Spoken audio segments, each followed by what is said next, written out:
Il y a le gnome. Ouais, le gnome. Il a retrouvé le gnome. Il a retrouvé.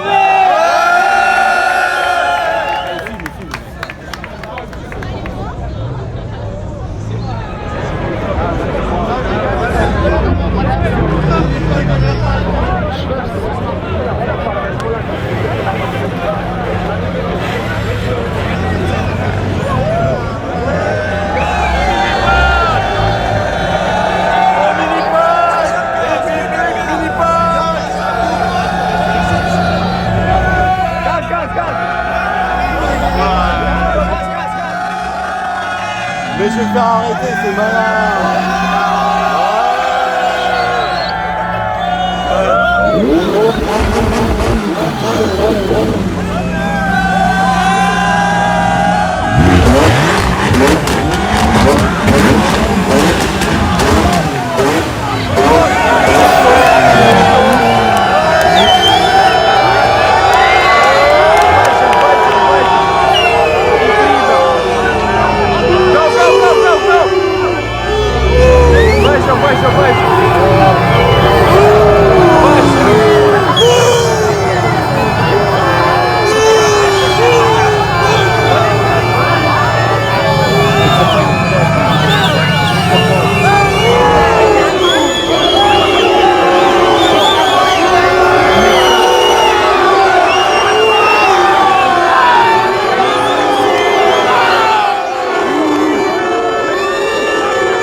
Está a começar a distribuir na malta.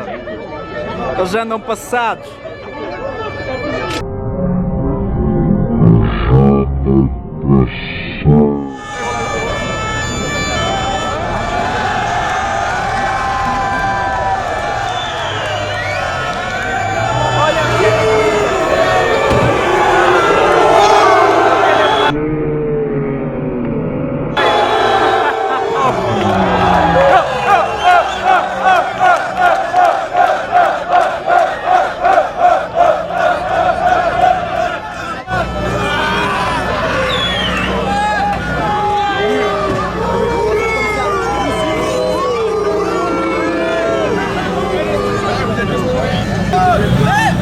Pas de chance cette année. You're a hero, you're a hero.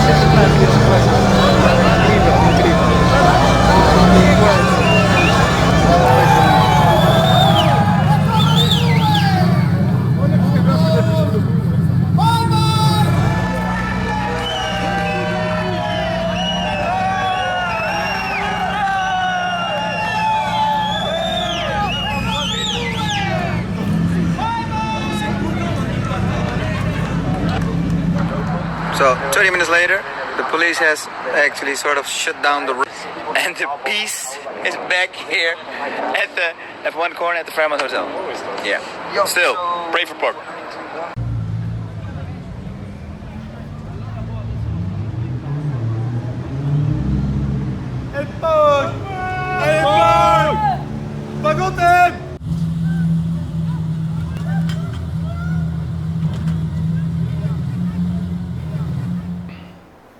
Que s'est-il passé ensuite? Alors j'ai été amené au poste de police où j'ai passé 2 heures. On m'a saisi ma voiture pour 48 heures et j'ai dû payer 300 € d'amende. La raison c'est moteur bruyant.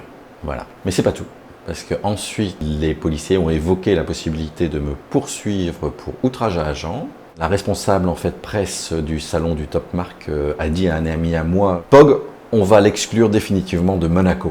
Et enfin, dans Monaco Matin, un journal, un actionnaire de Top Mark, toujours le même salon, a dit « Pog, avec son véhicule, avait créé une émeute. Je suis le paria de Monaco. » Je vais vous présenter le vrai responsable de tout ça. C'est lui. Mini Pog. C'est mon fidèle nain qui m'accompagne partout depuis 2 ans maintenant, que je mets à l'arrière de ma voiture. Et il faut que je vous raconte sa mésaventure pour que vous compreniez un petit peu tout. Alors Mini Pog, en fait, je l'avais mis à l'arrière de ma voiture, comme d'habitude. Il était resté toute la nuit, ma voiture était parquée devant mon hôtel. Et au petit matin, plus de Mini Pog. Surprise. Je m'inquiète, je ne sais pas du tout, il n'y a aucune information, personne n'a rien vu. Je demande à l'hôtel, etc. Qu'est-ce que je fais? Je passe un message en story sur Instagram et je dis « Est-ce que vous avez vu Mini Pog? Est-ce que vous avez des informations ?» Et alors oui. Un premier passionné automobile qui était là m'a dit « Ah bah oui, j'ai vu Mini Pog, en fait, il était sur le sol, il est tombé, il était juste à côté de ta voiture. » C'est après un car wash que Mini Pog a été certainement mal remis au niveau de sa ventouse, qu'il est tombé. Et un autre car spotter me dit « J'ai vu la personne qui a pris Mini Pog. » C'est une femme qui l'a trouvé sur le sol, donc qui l'a mis dans son cabaret et qui est partie avec. Et je l'ai photographié parce que je trouvais ça suspicieux. Ok, très bien, il m'envoie la photo, je le vois. Moi, je partage, je mets la photo dans ma story et je dis si jamais vous voyez cette femme, demandez-lui de rendre le gnome à la réception de mon hôtel. Et dès lors, dans Monaco, des centaines de car spotters se sont changés en gnome spotters. Ça n'a pas loupé. Dès le lendemain matin, la femme a été vue par l'un de ses car spotters qui a été la voir et qui lui a dit « Madame, il faut rendre le gnome ». Elle a dit « Non, je n'ai pas de gnome, moi ». On lui a montré la photo, on a dit « Regardez, c'est vous là ». Et elle a dit « Ok, voilà, prenez-le, c'est le gnome ». Et du coup, le car spotter a couru jusqu'à mon hôtel avec des amis et m'a rendu le gnome. Qui est dans un piteux état, en fait. Je ne sais pas exactement ce qui lui est arrivé. Peut-être a-t-il subi des sévices ou peut-être une Aventador lui a roulé par-dessus. Mais le plus important, c'est que j'ai Mini Pog, c'est qu'il est en vie et voilà, il est là. Il est de retour. Et d'ailleurs, c'est ce que j'ai dit. C'est pour ça que j'étais si enthousiaste lorsque je suis arrivé là en début de la vidéo, parce que je me rendais dans mon hôtel, je rentrais dans mon hôtel, dans ma chambre, je voulais chercher une carte SD pour mettre dans une caméra. J'avais pas du tout prévu, je savais pas qu'il y avait des centaines de car spotters, enfin des passionnés automobiles. Je m'attendais pas du tout à faire un ban full, c'était pas du tout, voilà, ça s'est produit comme ça, boum. Donc j'arrive du côté de mon hôtel, il y a un bus devant moi qui descend dans mon hôtel, donc je m'arrête. Je suis là, il y a plein de gens. Et on crie ouais, Pog, Pog. Et moi, voilà, Mini Pog est de retour. Merci, c'est grâce à vous les abonnés, c'est grâce à vous tous que j'ai réussi à le récupérer. Et les gens étaient extatiques, euphoriques comme moi je l'ai. Voilà, parce que, et ça c'est merveilleux, il y a beaucoup de personnes qui suivent mes histoires, qui ont craint pour Mini Pog, qui ont craint la disparition de Mini Pog et qui étaient sincèrement heureux de son retour. Et c'est là que les choses se sont compliquées, en fait. Il y a Z aussi qui s'est fait pareillement confisquer sa très jolie Huracan noire parce qu'il a eu l'audace de rétrograder lorsqu'il était dans le tunnel. Les policiers ont dit « Stop, on vous saisit votre voiture pour 48 heures ». Au total, il y a eu presque 100 voitures qui ont été comme ça mises en fourrière sur les 2-3 jours, à tel point qu'il y avait une fourrière improvisée qui a été établie sur le bord de mer, qui est sur la balade piétonnière en fait. On a mis des voitures parce que la fourrière principale était pleine et c'était tout à fait cocasse. Puis une fourrière finalement publique. Il y avait les badauds et les touristes qui se baladaient entre les supercars saisis, qui pouvaient les prendre en photo. Alors le but de tout ça, c'est de écœurer les propriétaires pour qu'ils se disent « bon, c'est bon, je ne reviens pas ». C'est indéniablement ça. Alors on me reproche, on me dit « hey, Top Mark sera fermé à cause de toi, l'exposition Top Mark ». Alors bon, c'est n'importe quoi, il faut se calmer, il faut remettre les choses à leur place. On incrimine beaucoup la foule qui était là. Et là aussi, il faut se calmer, 5 secondes. On ne peut pas reprocher aux passionnés d'être passionnés, c'est tout. Au final, c'est la décision de la principauté. Et moi, je pense que fondamentalement, Monaco n'est pas le lieu d'un grand rassemblement populaire automobile. Pourquoi? Parce que Monaco est la ville, par contre, des personnes âgées qui ont un appartement qui coûte très cher, qui sont là en exil fiscal et qui ne veulent pas être importunés à entendre des bruits moteurs 2 jours par an même. C'est non. Voilà. Monaco est une ville tout à fait paradoxale qui est parfois très stricte et d'autres fois est laxiste. Alors, le comportement de la police. Vous avez vu qu'à un moment, un policier pousse énergiquement les badauds et déplie sa matraque télescopique. Alors sur le moment, j'ai été choqué. Je me suis dit, ce ne sont pas des hooligans, hein. Ce sont des car spotters, ils ont peut-être une vingtaine d'années, ils sont parfaitement inoffensifs. J'étais un peu surpris et dans le montage que je vous ai fait, j'insiste un petit peu là-dessus. Parce que je fais du noir et blanc, du ralenti et des choses comme ça. Mais pour autant, donc ça correspond à mon ressenti. Ok, mon ressenti sur l'instant. Mais parfois, il faut se méfier de son ressenti, il faut aussi se méfier des images, des informations qu'on peut recevoir. Parce que quand on y réfléchit ne serait-ce qu'un peu, ok, il y avait 2 policiers, il y avait 200 personnes tout autour d'eux. Les policiers doivent représenter l'autorité. Si jamais ils ne représentent pas l'autorité, ils ne sont que 2 personnes dans la foule, quoi. Voilà, se méfier de ce qu'on voit, de ce qu'on ressent parfois. Mais j'ai quand même, vous voyez, dans le montage, j'ai quand même laissé ces moments un petit peu dramatiques. J'ai accentué l'aspect dramatique. Pourquoi? Alors que ça ne correspond pas à une réalité, alors qu'ils ont fait leur travail, et ils ont bien fait leur travail. C'est pour vous montrer qu'on peut facilement, avec une certaine présentation, avec là quelques images, un petit peu de son, un petit peu de ralenti, pousser à penser quelque chose.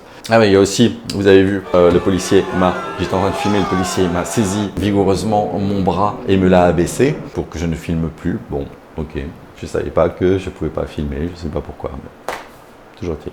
Et d'ailleurs, lorsque j'ai été raccompagné par le policier là que vous voyez, il a été très respectueux avec moi. On a eu une conversation très polie, très bien, très comme il faut. Moi, j'ai dit, mais à côté de moi, il y avait une BMW qui a fait beaucoup plus de bruit que moi. Quand, voilà, elle est partie en trombe, elle n'a pas été prise. Et il m'a répondu, on fait des exemples. Pog étant un peu connu sur les réseaux sociaux, je suis certainement un bon exemple. Et il m'a aussi dit, je suis les règles. J'applique les règles, je suis là pour appliquer les règles. Certes. Il n'a pas dit si jamais il était pour ou contre les règles, on peut s'imaginer tout ce qu'on veut, mais en tout cas, c'est la quintessence de son travail. Et il y a eu des vrais moments dangereux, au même endroit d'ailleurs.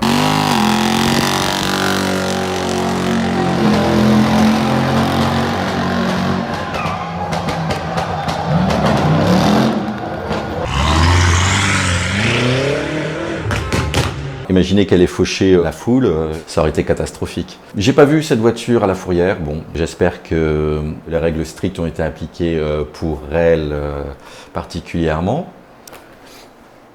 J'oubliais quelque chose de très important. Quand je suis revenu chercher ma voiture, donc 2 jours plus tard, au commissariat de police, les policiers étaient très froids avec moi, ils étaient cassants. L'un d'entre eux m'a dit « On va faire une procédure contre vous ». Alors moi, j'ai dit « Quoi? Quelle procédure ?» Il n'a pas voulu me répondre. Après, un autre policier m'a amené jusque la fourrière improvisée, là, sur le bord de mer, et j'ai pu un petit peu parler. Donc il m'a dit, on envisage de faire une procédure pour outrage à un agent contre vous. Parce que vous avez fait un fuck à un agent, donc un doigt d'honneur, et parce que vous avez publié, dans une de vos publications, vous avez écrit « Fuck the police ». Je vous montre, très probablement, la publication dont il est question.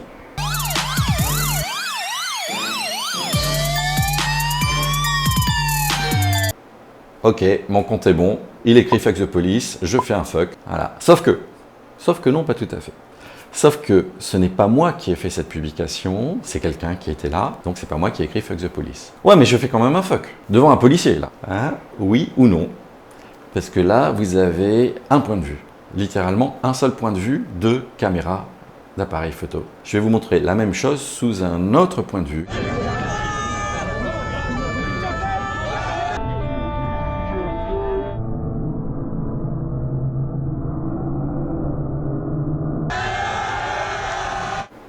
Eh oui, je faisais pas du tout un fuck, je faisais un petit signe qui s'apparente à un V à quelqu'un qui m'interpellait par là. C'est comme ça.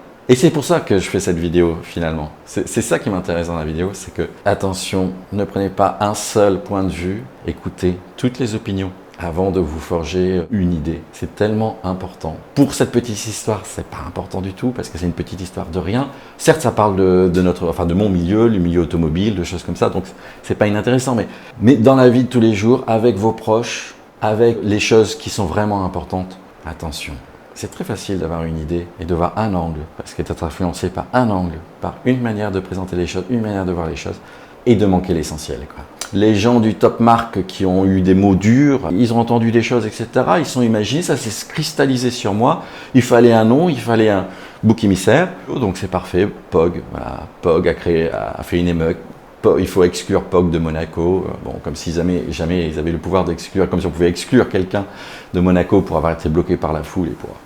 Au final, au-delà de toutes les polémiques, Moi, ce que je retiens, c'était que c'était un super moment. Bon, on était bien, les gens en face étaient heureux que Minipoc soit de retour, moi aussi. Ça aurait pas dû se passer là, certainement, ça aurait pas dû se passer comme ça. C'était un super moment et merci tout plein. Et j'espère qu'il y en aura d'autres. Et les points de vue continuent, ça se passe là-dessous, ça se passe en commentaire. Dites ce que vous pensez, ce croyez, etc. Avez entendu. Ouais, je suis là pour répondre. Ça va continuer. Donc en dessous, tous les points de vue sont là aussi, en dessous. Ciao.